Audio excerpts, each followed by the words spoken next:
This program is called Photography for the Greater Good.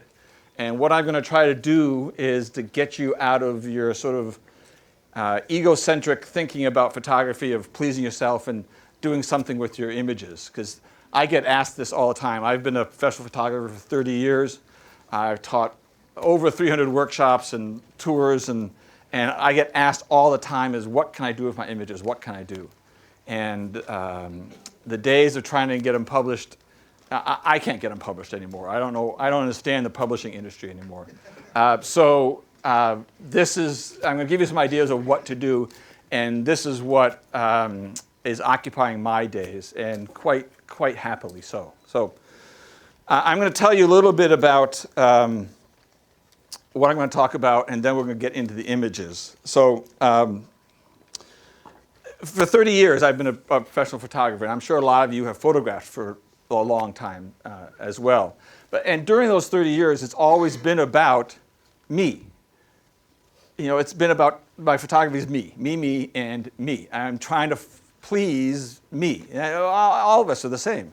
We take pictures to please ourselves, right? I mean, think about it. We aren't taking pictures to please someone else, unless you happen to have the unpleasant burden of being a professional, and then you have to try to please some idiot some any editors I'm not submitting to in the room here? No, I mean, we all please ourselves. We go out and find things that we like, and we photograph. It's all about satisfying us. And we do that because we love it, and we do it because there's an adventure to it, and it's exciting. But it's all about pleasing us, and that's what we do. But what's the result of that? After 10 or 12 or 20 years of doing that, what happens? What happens is you get a huge pile of images, right? And then you say, what now? All your wall space is used up, right? All your friends that you've ever had, you've given images. You've given them as many pictures as you can possibly give them to. They don't want it anymore. They're begging you right now, saying, please, no more pictures. Right? And that's why we all love new friends. They're victims, right? We just think they don't know it, but they're saying, someplace else I can dump some of my images because I don't know what to do with them. I have walls covered. You can't see the wallpaper. There's so many pictures. I have file cabinets and hard drives full of images. What do you do? Right? We still love to go out and photograph. What do you do? So this is what I'm going to talk about. I'm going to talk about that there's a better way, and that there's a way that your photography can be very positive and very productive and very valuable. So that's what we're going to talk about today. And I'm going to talk about two ways of doing this, both using nonprofits and nonprofit organizations. In the past 3 or 4 years, I've gotten into photographing for nonprofits a lot, which is nice because the name of what I'm doing equals the amount of money I'm getting as well. So there's a balance there. So let's go ahead and dive right into this. So in the nonprofit world, images are everything. We see images all the time, and our brains are flooded with images. And we see images so often that we sort of don't see them anymore. But for the nonprofit world, images are everything. Images are a way to rally the troops. They carry the message for what you want to do. These are just screenshots I've taken off various nonprofit organizations. They keep your donors involved. They keep your donors informed. They do all these things with these images. And images it really is the first thing that you get that gives you an impression of a nonprofit. It is the image. And we've all been to on websites or gotten brochures, and you think, oh, that's a neat thing. You look at their brochure, you look at the website, and the pictures are horrible. And that casts a bad feeling. It casts maybe lack of professionalism. That maybe it's not something I want to contribute to or get involved in, because if the images aren't any good, does it say does the rest of the organization not as good? So images are very, very important, and some of them are good, some are okay. But if you really want to get someone involved, if you really want to keep your donor base involved, then you show them a powerful image. And that often is all you need, is a powerful image. I mean, you can think about this. Think about Jane Goodall holding a baby chimp. I mean, do we need words for that? We're handing out money to her. Just here, take it. We see an image of a horse that's been mistreated. You know, who cares? Just here, take my wallet. I don't care. Here. Or we see a little child who's obviously malnourished, you know, big distended stomach and all that kind of stuff. You know, we don't need to know anything. We just say, here, take. It's all image-based. But what you don't realize that with many nonprofits, and this one is called Little Dresses for Africa, God bless them. They're doing great work, but most of the time the images are taken by staff members. And the staff members are there because they have big hearts and they have expertise and, you know, and all that kind of stuff, but they're not photographers. As this picture, you know, God bless them, but they're not photographers. And they know they're not photographers, but they're doing the best they can, and they're using the best images they can to try to get involved, to try to shoot it. But it's just staff members. A vast majority, I'd say 99% of nonprofit organizations use staff members who are, you know, point and shooters at best, just plunkers, for all their imagery. Now the big ones, Nature Conservancy, World Wildlife, BRAC, Jane Goodall, you know, Save the Children, blah, blah, blah. All those big ones, they have huge budgets and they hire professional photographers to go out and get their great images. But that's the exception. But all the other ones, the ones that are doing great work that you never hear about, they need your imagery. They need imagery desperately. And this is something that you can do. This is something that you can actually get involved with. And this is where you can come in, because you guys have far more skill and far more artistry in your photography than these people who are in the trenches doing their good work. You have to realize that. When you're looking at this and when you're thinking about these images and you're looking at the images I'm about to show you, or you've seen the images that Bob Christ is showing you, or Ralph Lee Hopkins and blah, blah, blah, blah, don't compare yourself to us. We've been at it for a long time. And, you know, we're just old war horses and we're just going at it and at it and at it. You need to compare yourself to the people who don't have your expertise. You need to look over your shoulder at the great unwashed out there. The great unwashed, by the way, is everyone not in this theater. So, but your expertise and your artistry and your technique and your skill level is dramatically better than a vast majority of people. So don't think that you don't have the skill to be able to do this. You really do. So let me give you an example. I'm going to give you 3 quick examples of that from what I've been doing. This is in the past about year and a half. A year ago, a little over a year ago last March, I was invited to go to Uganda with a nonprofit based in the Seattle area called New Course. And what New Course does is they believe that environmental degradation and poverty go hand in hand.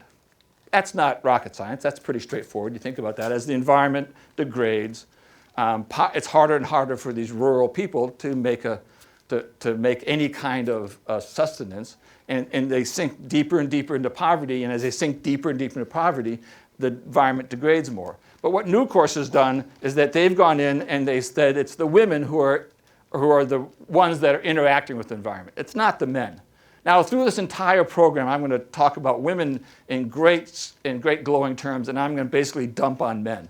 So if you have any kind of man issues that you think men are wonderful and that they need to be built up, you're going to be really disappointed during this time, right? So men, when you go to the rural Africa, where poverty is, anywhere I've been in where poverty is, it's the women who are interacting. It's the women who are taking care of the children. It's the women who are finding the food.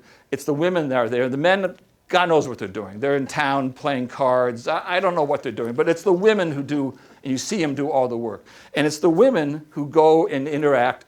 If you think about the environment in these places, there's no Walmart, there's no grocery stores or drugstores. It's the environment. The environment is where they get their fuel, wood or cow dung. It's the environment where they get their water. The environment is their drugstore. The environment is their grocery store. That's where, and it's the women's job to do all that. It's the women's job. So New Course's idea is if you raise the women up you're going to improve the environment, and you're also going to raise them up out of poverty. So they're trying to go in and help with initiatives that raise women up. And one of the things they've done in Uganda, which they asked me to help them with, is tell the story of this connection between environmental, now you have to stick with me because this gets a little on the conceptual side. Environmental degradation and poverty, you combine those two, you get desperation. And what desperation leads to as the environment continues to degrade and poverty continues to deepen, desperation continues to get worse. And what that leads to is human trafficking. So I got a phone call saying, David, would you come with us to Uganda and take pictures of human trafficking? Okay, how do I do that? How do you take pictures of human trafficking? Now let me tell you what human trafficking is. It's not generally on the sex trade side of things. It can be, but mostly it's forced labor and forced marriage. And what happens is that these women have 6, 7, 8 children, often just a year apart, and they'll have, say, an 11 and a 12-year-old, or a 10 and 11-year-old, and with 5 other siblings. And someone comes up to them and says, I have a friend who has a job in the city, fill in the blank, sewing, working in hotels, working in a bakery, blah, blah, blah. I'll look after them. They'll send money back, and they'll give you, that you'll be able to feed your children if they go away. Well, the children are passed from person to person, and it's human trafficking because the children never get the money. The money, and the family never gets the money. The children basically are in slavery, and that's it. The woman will get a very small little sum of money, but the children disappear. Now, the parents know this. How desperate do you have to be to sell off your 2 oldest children? These are children. Let's be clear about this. I'm not talking about 17, 18, 19-year-olds. These are 11, 12, 13, often girls, because girls are less valuable in that culture. Boys are valuable. Boys can go off. Boys can get a job. Boys can join the army. Boys have opportunity. Girls are labor. They stay home. They're labor. Girls can be sold off, or at least married off, and you'll get something back. These are girls. So you're sending away girls, little girls, and how desperate do you have to be to do that? I mean, just think about that. How desperate. I can't imagine, but it happens. And so I was asked, could you photograph this? I don't know how you do that, and I still don't know how you do that. So what I did is I photographed the people, whenever I could, interacting with the environment, however they were interacting. We did a short video, and I took these pictures, and it's been put to good use. One of the places we went to was a gravel-making quarry, and this is considered a good job. Now I'm going to show you these pictures. This is considered a plum job. This is in Uganda. This is a quarry. All done by hand. There wasn't a wheel, there wasn't a lever, there wasn't a motor, there wasn't a wheelbarrow, there was nothing. This is all done by hand. The rocks are broken by hand. They're using a sledgehammer and hammers, but that's it. They carry them by hand, they break them by hand, and this is what they do day after day after day. This is run by a women's cooperative, and working 7 days a week, basically all day long, about 10 hours. They'll make a profit of $1 or $2 a week. And that's considered a good job, a good steady job. Well, so here's a very nice woman, and we talked with her. In Uganda, English is an official language, so you actually could speak with them once you took a little time to get to know them and interacted with them. But she spent all her days pounding rocks. And that's what she did. And this is how she made gravel. That rock pile behind her, she's going to spend her days sitting on the ground in Ugandan sun. Uganda sits on the equator, and she's going to be pounding rocks, right? Which is fine until you see the girls, until you see the children. These children need to be in school. Now understand, the parents are no different than you are. They have the same hopes, the same desires, the same wishes for their children. They know that education is the only way out. They are fully aware of that. They just don't have the money to do that. And so the kids, when you see a kid in the quarry working, or in the fields working, or wherever, middle of the day when they should be in school, that kid's in trouble. This is Daniel. This is what he does. Daniel has no expression on his face. He never had an expression on his face when I was there. That's what he does. There's Daniel. Daniel, probably in 2 or 3 years, will be sold somewhere, perhaps unknowingly, perhaps knowingly, and he'll have a life of hard labor. It's without an education, this is his life. That's what you do. And so that's what we tried to photograph. And it's hard sledding. I mean, it's physically hard sledding, and emotionally it's very hard sledding. You know, the camera gear that I had, the wallet in my pocket, the pants that I was wearing was more valuable than, you know, what they'd ever see in 6 lifetimes. I mean, you think about that, you know, right? And but they aren't in misery. They're actually working, and they know they don't have much. A young girl in the fields in the middle of the day, you know, she should be in school. The secret for girls is if you get girls to stay in school until they're 13, at 13, if you get them into secondary school, at 13 they'll have half the number of children. There's much more likely they'll get a job. You know, 13 is the key point. If they drop out of school before 13, they're in trouble. But the people are so gracious, so generous. There's such joy in their faces, and for all the emotional trauma of photographing and sort of immersing myself into this world, even if it is just for a few hours, you know, over a 2-week period, it's hard. It's hard for me, but yet there's joy in these eyes. So, and every so often the photography gods shine on you, and you find the perfect little girl sitting in the perfect spot in the shade, making eye contact with you, and you photograph, and you just know that this is the kind of image that's going to, you know, do good. It's already going across the world. It's being used for, you know, promotional for New Course. It's gone to the MacArthur Foundation. You know, and by the way, I'm not paid a dime for this. I refuse to be paid for this. They cover my expenses, but you know, I don't want to take money away from them when money should go to them. So that's just me. But these are the gifts that, and I think it's karma, but these are the gifts that you get. So anyway, so thank you. So that's Uganda. That's what being a professional and photographing for an international nonprofit. Now that's something you probably aren't going to have a chance to do, right? Okay, but there's still lots of things you could do. Let's bring it down to a more practical level. 2 months ago, I was in Santa Fe, New Mexico, doing a workshop with Santa Fe Workshops, photography workshops. And there, what I was doing is I've started a new workshop company with the help of a couple of friends called Crossroads. And what Crossroads does is that we find a couple of nonprofit partners, and then we conduct a workshop where they are, teaching the workshop students, the participants, how to go about and photograph for a nonprofit. You know, how to tell their story, what it's like to develop a shot list, what it's like to follow a shot list. You know, what do you need, and all that kind of stuff. So this is in Santa Fe. We did it with the National Audubon Society, and we did it with the Nature Conservancy. So the people can say now quite legitimately that they have given, and their images are being used by the National Audubon Society and Nature Conservancy, and that's kind of neat. We interviewed them to ask them what they wanted. See, this is the key about this, is that you're not taking pictures what you want, you're taking pictures what they want, right? It becomes purposeful photography, and it's not about you, it's about them. What images do you want? It doesn't matter what you want, it's what the organization needs. What images do you need? And so we made a big list of this, a shot list, and parsed it out photographically.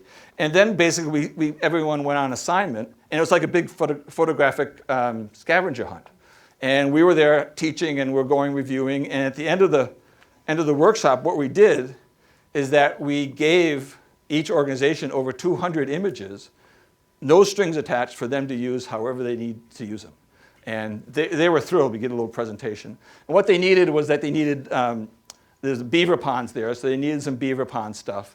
They needed people interacting with the environment, people on their property. They needed birds. National Audubon in particular needed, of course, birds. They needed pictures of staff, that kind of stuff. And this is what they did, and in the interiors. So you can see that no matter what you like to photograph, whether it's portraiture or interiors or architecture or nature, landscapes, there is some need for your images at these places. Now, they may have some images, and they may have some good images, but chances are your images are going to be better, and chances are, because you're taking them, they're going to be current. They're going to be right there. It's not going to be an image that's 10 years old that they've used over and over and over again. This is a current image, and they all are thrilled.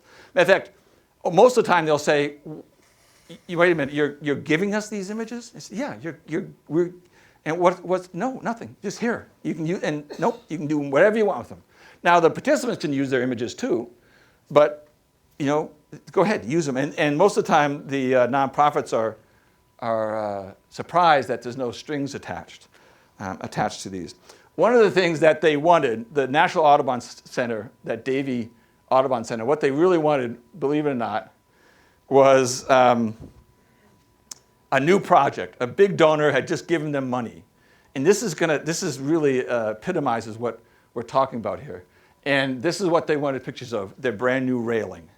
I had 12 really excited students in a National Audubon Society and Nature Conservancy charging off, and I said, "Yes, railings. We're going to photograph railings." And they went, "Ooh." But this is what they really needed. They really needed pictures of railings. And I don't know about you, but I don't have much, my railing portfolio is pretty, yeah. And these are all pictures of the students, and it took them actually 2 or 3 tries to get a good picture of a railing. But and this is all the pictures I showed you beforehand, which again are all my students' pictures.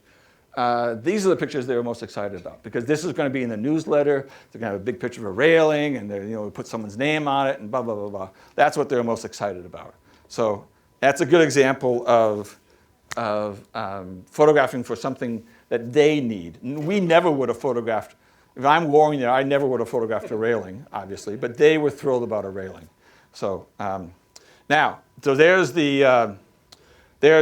is a bit of blatant marketing for you, but that's what it is. Crossroads. That's the front page, the home page for the website, and I have cards and information here if you want to take them back with contact information and that kind of stuff. So, but it's called Crossroads. We do it through the Santa Fe workshops. You can go to the Crossroads website. You can go to my website. You can go to Santa Fe Photography Workshops websites. We're there. So it's a good program. You can also do it on a more informal basis. Now you can go take a workshop with me. I'll teach you how to do it, and then the purpose is that you'll learn the process, and then you go home and you get to do it at home. Well, you can also do this on a more informal basis. You can figure out what it is that you like to photograph, and then you can sort of look at it the other way and say, what organizations might want my images that I like to photograph already? Right? You can go to the organization and say, what do you need? And I'll photograph that. Or you can say, this is what I have. Who needs it? And I moved back to Vermont 16 years ago, being pretty much a strict nature photographer and outdoors, and started doing New England nature and farms and that kind of stuff. And I started giving my images to the Vermont Land Trust and Vermont Nature Conservancy. And they started using them right away. No strings attached. There's no competition as far as selling or that kind of stuff. They aren't going to make submissions to calendars, and there's no overlap, nothing to worry about. But they're thrilled to get these high quality images and that kind of stuff. So that was a treat, and that's something that's easy to do, is just find out who might want your images and make a donation. And by the way, when they do that and they use them, you can get an in-kind donation tax credit if you want to. So these are just a few images that I've taken over the years in Vermont. And the nice thing about this is this is close to home, and that's the beauty of it. If you put draw a circle 10-mile radius from where you live, that's 300 square miles. Right? No one can tell me that from where you live in the center, 300 square miles around you, you can't find something to photograph, something that stimulates you and is exciting for you. And I have done that. Last 16 years, that's what I do. I photograph close to home, my backyard a lot of time, my little tiny village of Danby. That's where I've been photographing, and that's where I'm finding the greatest joys and the greatest images are right there from my house. And I find someone who wants these images, and they're thrilled to have them. So that's how a photographer can use their images to do greater good. And I recognize that I'm sort of flying through this. that each one of these topics can be a whole program in itself, and each one needs greater amplification. And I have to sort of skim through this. But there's this is now we're going to get into the second way that you as a photographer can contribute to the greater good. And this way is what I find the most wonderful. And it started a year and a half ago. This is a Lucy light, right? Luci. It's about 5 inches tall. That's an inflatable plastic Lucy light. 5 inches tall. That's one inflated on the top, and that's it comes in that orange case there. It's an inflatable solar light. You inflate it, has 2 batteries on top. The light lasts between 10 and 12 hours. The newest ones last for 10 years. So what you're doing is you're giving people light. All right, and let's be clear about this. In Tanzania and in Kenya, over 80% of the people do not have electricity. Right? That's over 70 million people do not have electricity. Not just some, they have none. They have no electricity at all. They're living half of their lives in darkness. Now think about that. There are 1.3 billion people worldwide who have no access to electricity, zero. It's called the energy impoverished, the energy poor. That's the low estimate, by the way, and that's the low estimate that I rounded down. The estimates go from 1.3 billion up to 2.5 billion people. All right, but absolutely no access. This is what they use for light. That's a small jar, very small jar, and it has kerosene in it, and it has 1 wick for 1 flame. This is what they're using for light, and this is the amount of light that you get inside. All right. So, and what happens with kerosene is there's the amount of light you can do. Now, go ahead, live your life. Take care of your children, right? Do your homework, cook, clean up any wounds. Try to find something. They don't have flashlights. Just try to find something for 12 hours in this amount of light. And what happens is that kerosene causes hideous eye irritations, it causes respiratory diseases, it causes all kinds of problems. In the last trip I just took to Africa, I found out that the way they're buying kerosene is they're cutting down trees. They're either cutting down trees or they're killing animals, wild animals. And so they're cutting down trees to get money to buy kerosene that they come back, which is slowly killing them, right? Because they need light, something that we take for granted. They need light. So you give them a Lucy light, and I didn't invent this. Lucy lights have been out now for about 5 years, 5-6 years. They're just beginning to get more popular. I found out about them through New Course. New Course has a program that a big initiative of getting women having Lucy lights and starting women's cooperatives. So that's how I found out about them. But having Lucy lights now changes their life. And the Lucy light is providing all the light for these photos. There's no supplemental lights. I'm not bright enough to do flash. Flash is much too much for me. It's their numbers. So this is all Lucy light imagery. That's all it is. And some of these images, by the way, as an aside, were taken at 6400 ISO. Yeah, Nikon D750. Thank you very much. It's a gorgeous, gorgeous camera, and 6400 ISO. That's how I'm able to take some of these images. But these are the images that allow you to understand what's going on. And you're giving a mother a chance to see her child. You're giving a father a chance to maybe have a second job when they come home, maybe repairing bicycles or flat tires or something at night. You're giving a midwife a chance to attend to a birth where she actually can see something. Go ahead, try to birth a child in the dark. Try to do that by touch. How does that happen? I gave away lights to a midwife, and she said to me, every light represents a healthy baby. That's pretty powerful stuff. I mean, we're getting into magic land at that point. And what you think about, you're giving away a light so a kid can do homework, but what you're really doing is You're giving hope to a parent. Really, that's what you do. You're giving hope. And you're giving opportunity to whoever uses it. A simple little inflatable solar light. They cost $15. You're giving that. For that amount, that's where the magic comes in. So I was riding from one spot to another spot in Uganda in the back of a Land Rover, bouncing up and down, my brain getting jarred. And it occurred to me that light is everything. This is their lives, and giving away lights. It's all about the light. And then I thought, all about the light, that's something as a photography teacher, people have been saying forever. And I didn't make that up. I've stole it from someone. And what photo teachers have been saying this forever. It's all about the light. Doesn't matter how pretty the subject is. Doesn't matter how great your lens is. Doesn't matter how long you stood there, how long or how great an effort it took you to get wherever you're going.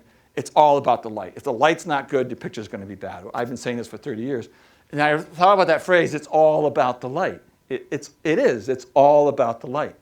So I came back and I started a little nonprofit myself, because that seems to be what I do.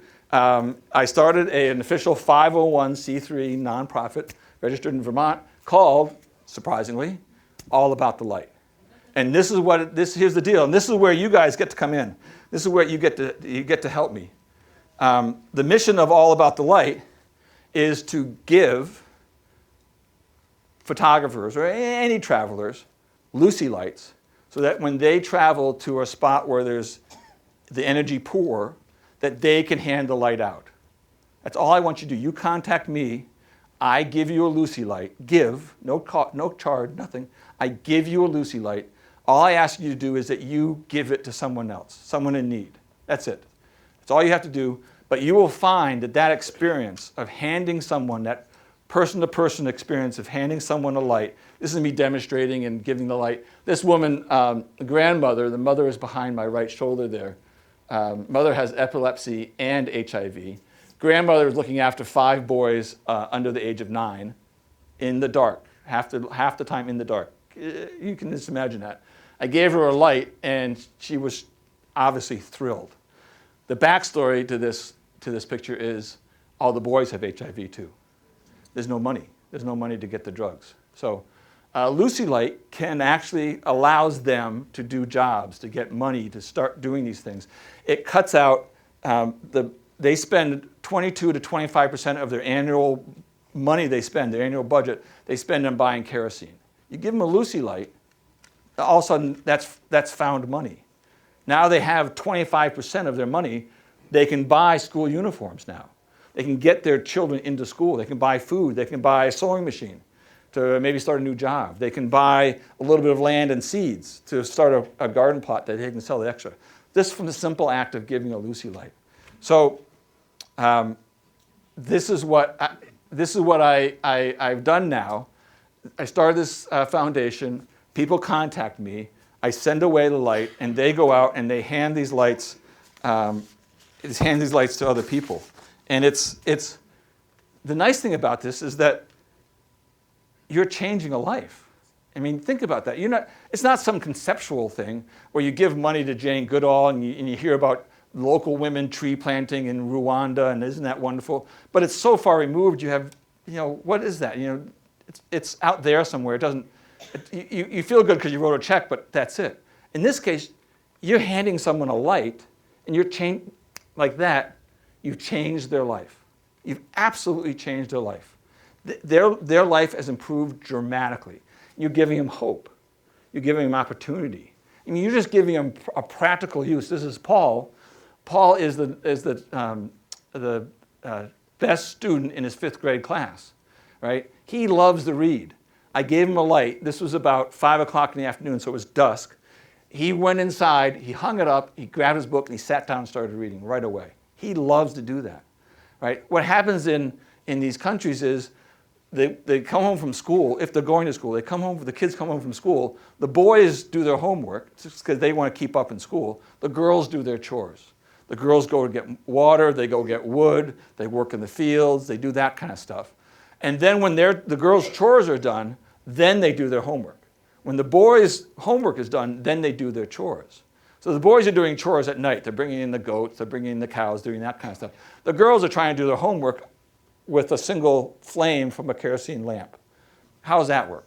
It doesn't. It doesn't work at all. They fall behind, they drop out. They're 11, 10, 11, 12, they're working in the fields, in the quarry, wherever, and then, after that, it's going to the unthinkable. So you give them these lights, and these aren't staged. We gave them these lights in these small little communities, these small little clusters of homes, and they immediately put them to use. These brother and sister immediately started milking the goat. That, this is what they can, look, we can do this chore at night, and during the day, maybe we can do our homework.